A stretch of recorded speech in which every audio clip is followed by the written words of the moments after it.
Batman v Superman Dawn of Justice. I always hated that they said v Superman. Can't we just say versus? It's an actual fight. It's not a courtroom drama, people.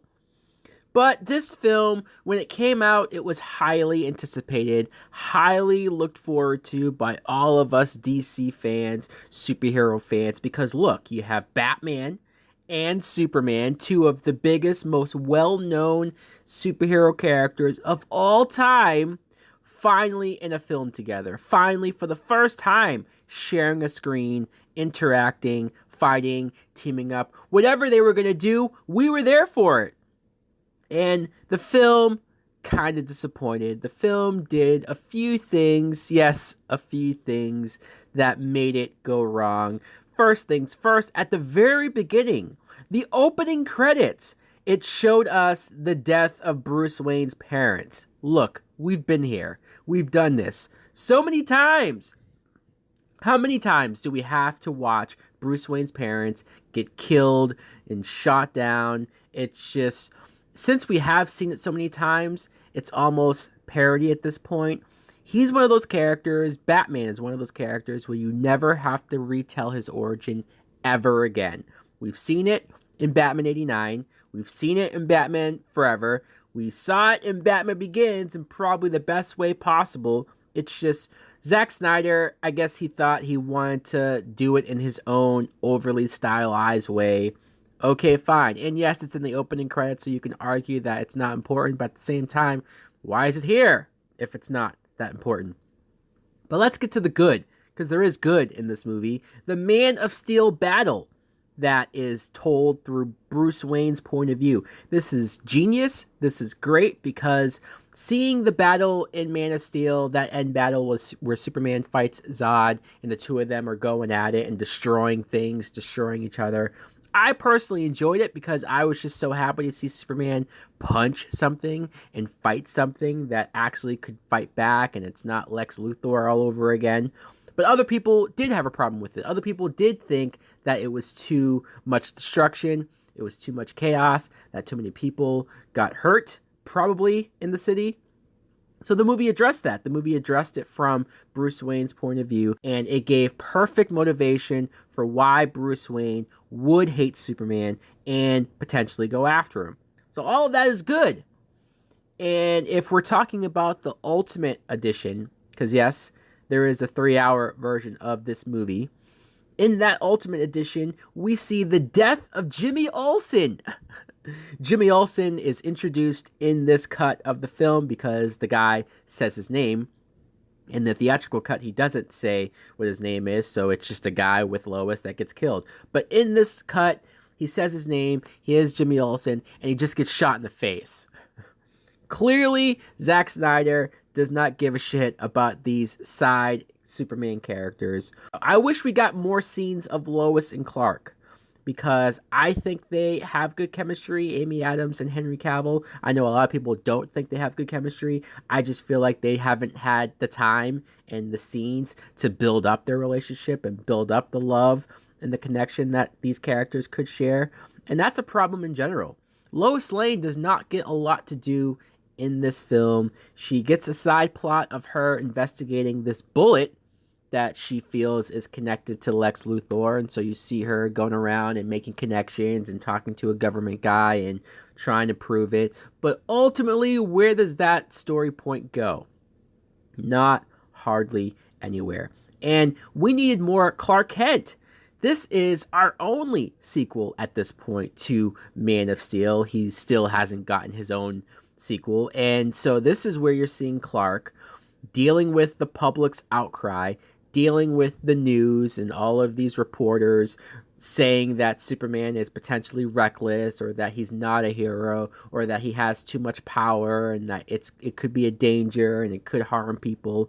And to see his reaction to that and how sad that makes him, it makes me sad. It's almost like this movie is spending the whole running time of beating Superman down emotionally, just to the point where he's so broken that he has no choice but to die. but we'll get to that. This just brings more credence to what I didn't like from Man of Steel when Jonathan Kent told Clark that maybe he shouldn't have saved those kids in the bus. And you get a dream scene with Jonathan Kent, Kevin Costner, who tells him more of this and basically, yeah, I was right, son. You shouldn't have been saving people. And so if you're confirming that Jonathan was right, why is Superman even Superman? Why does Clark Kent feel the need to go out and save people? All of these people who don't appreciate him and don't respect him or don't feel like he is a hero or somebody that should be doing what he's doing. In the Ultimate Edition, Clark Kent does get some extra scenes of him investigating Batman.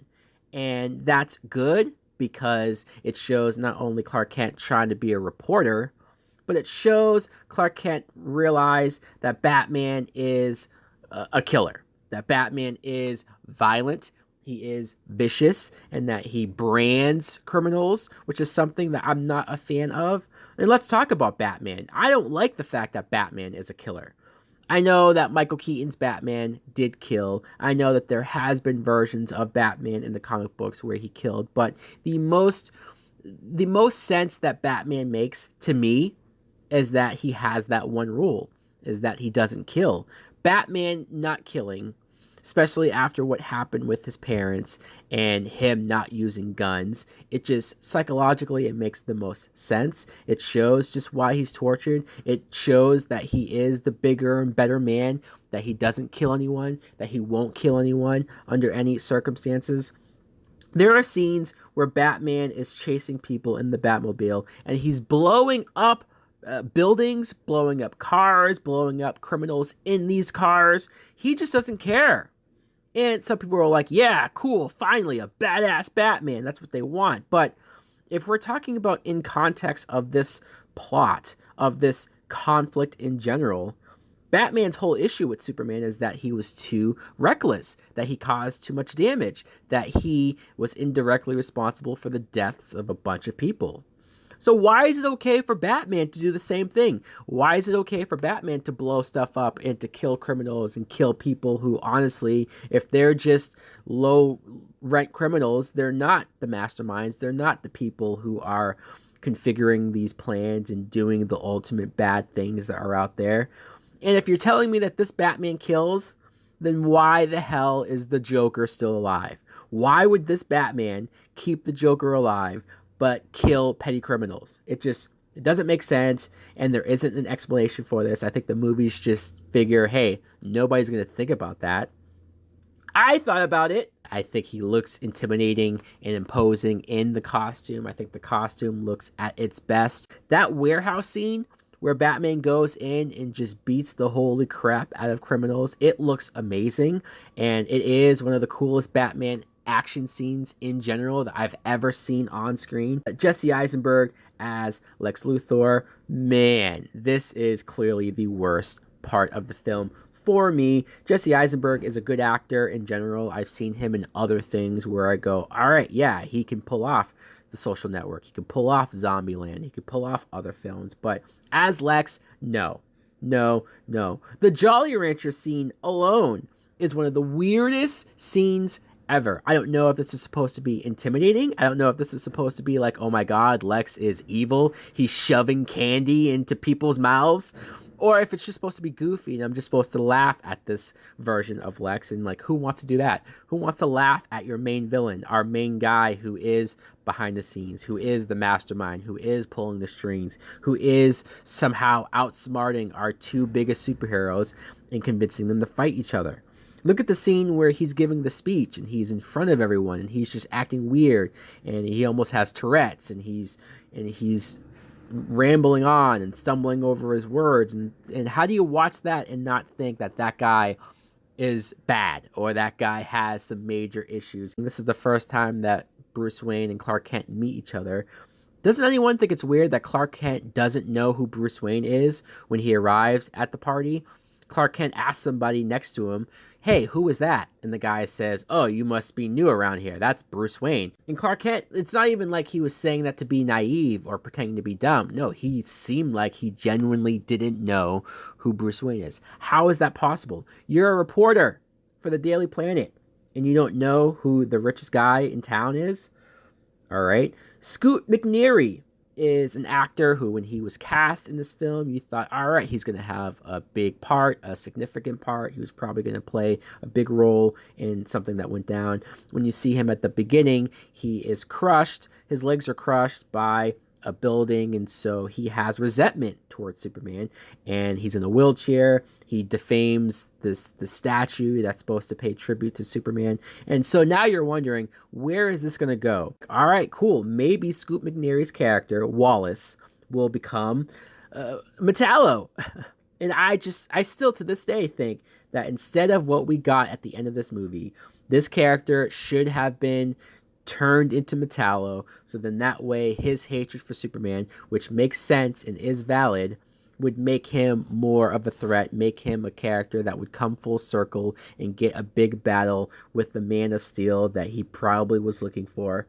But no, instead, Lex just convinces him to use this wheelchair. In fact, I don't even think he knew that Lex placed a bomb in the wheelchair, so that when he goes into the courthouse with Superman and it blows up, he doesn't even know that he's going to die, Scoot McNairy. So he just was played and used by Lex, which is, I guess, typical.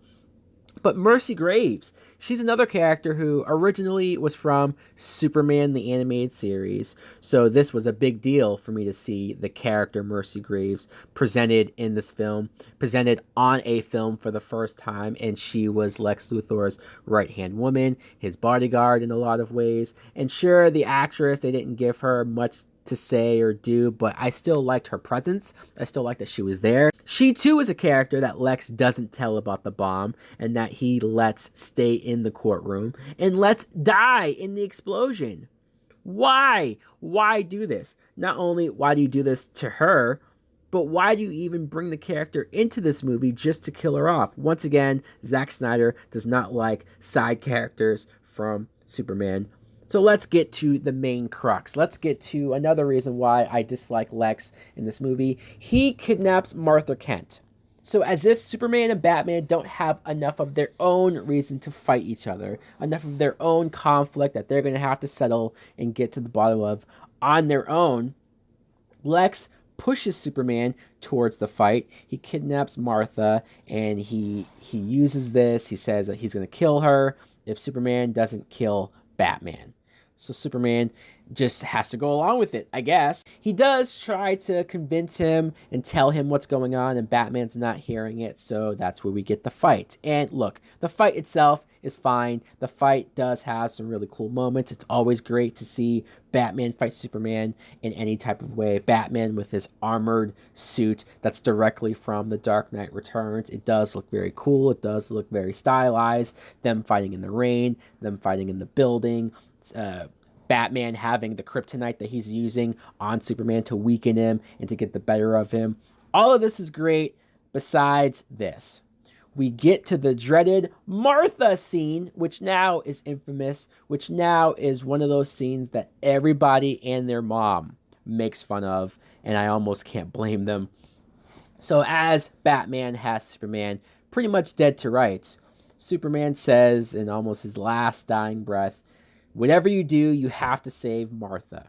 And Batman freaks out. He hears the name Martha. He freaks out. And that's where you realize that Batman and Superman's mothers are both named Martha. It's not something that I ever really picked up on or ever really cared about. So I don't know why they had to make that a big plot point in a movie or why they had to make such a big deal about it. And especially why they have to make that name such a trigger word for Batman and have him freak out and have him get so emotional. It does come off as goofy. It does come off as something that does not do what they clearly intended it to do. And now the two of them are friends. Now Batman probably feels bad that he almost killed this guy. And now they're best friends. Now Batman goes off to save Martha and do it himself. Wow, what a great wrap up to this conflict that just never made sense, hardly in the first place. So Lex, when he realizes that that plan didn't work, he has plan B. He took General Zod's body, went off with the Kryptonian ship, and used his blood, used Zod's DNA to create Doomsday. So, wow, we have Doomsday shoved into this plot as well. Once again, this is a major plot point in the comic books, in the Superman mythos. I could not believe they were jumping all the way ahead to Doomsday in the second DCEU film. We did not waste time in getting to this point. And I will also say this, Doomsday looks like shit. I don't always want to complain about how certain characters or certain villains look in a movie because I know sometimes they have to be changed or they have to go for a different design to make it look good on film. But this looks terrible. This doesn't look good. This just looks like a big blob monster.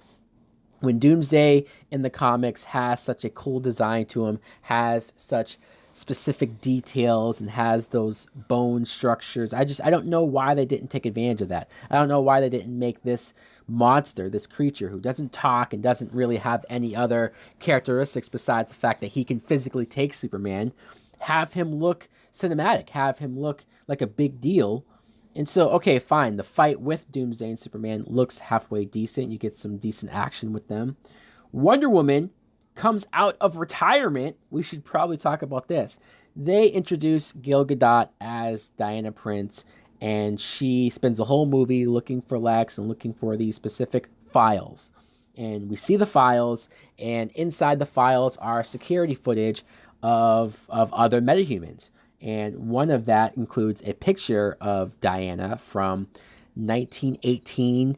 So it shows that she's immortal or that she's been around forever. It's odd to think that this character would have stayed away and not been a hero for 100 years. They've since retconned this, and with their own Wonder Woman movies, they've said, yeah, that's not the case. She's been Wonder Woman this whole time. She is a hero. She would never do anything like this. So it's pretty bad when almost the next movie decides to retcon this fact and pretends like this big plot point with her never actually existed.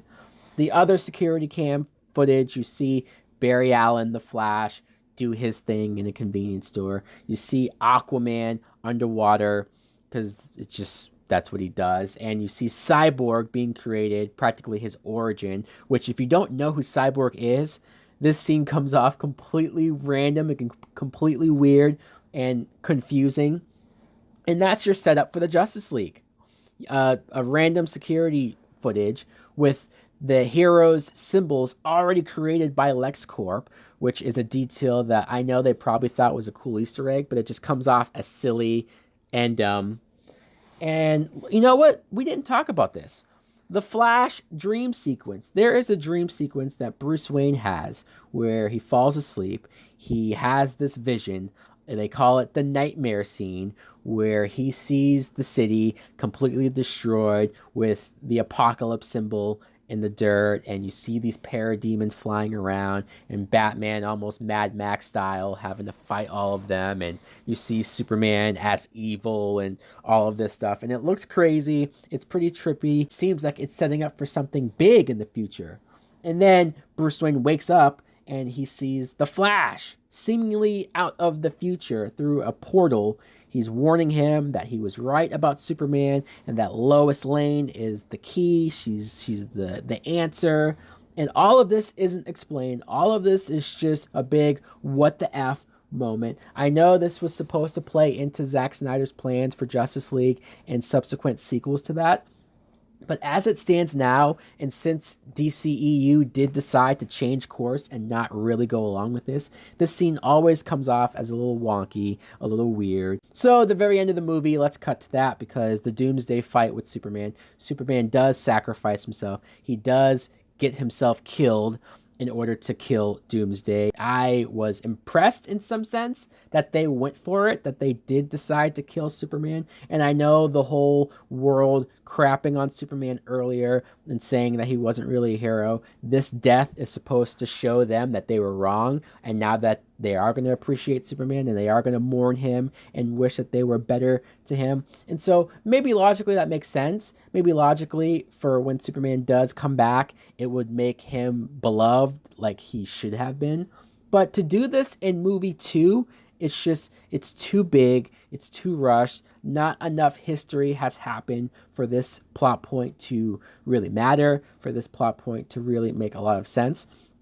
I didn't want to compare this to Marvel in the MCU, but if I had to make a comparison, think of it like this.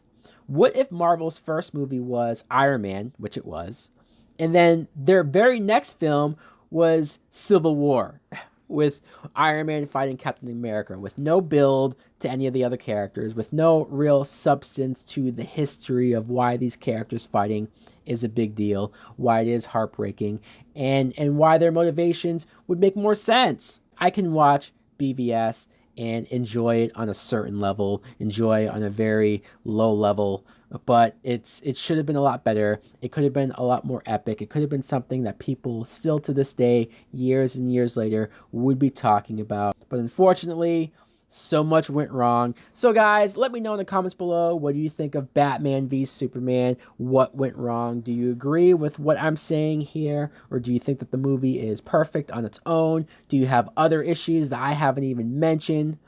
Thanks for watching. Like, comment, subscribe. Later!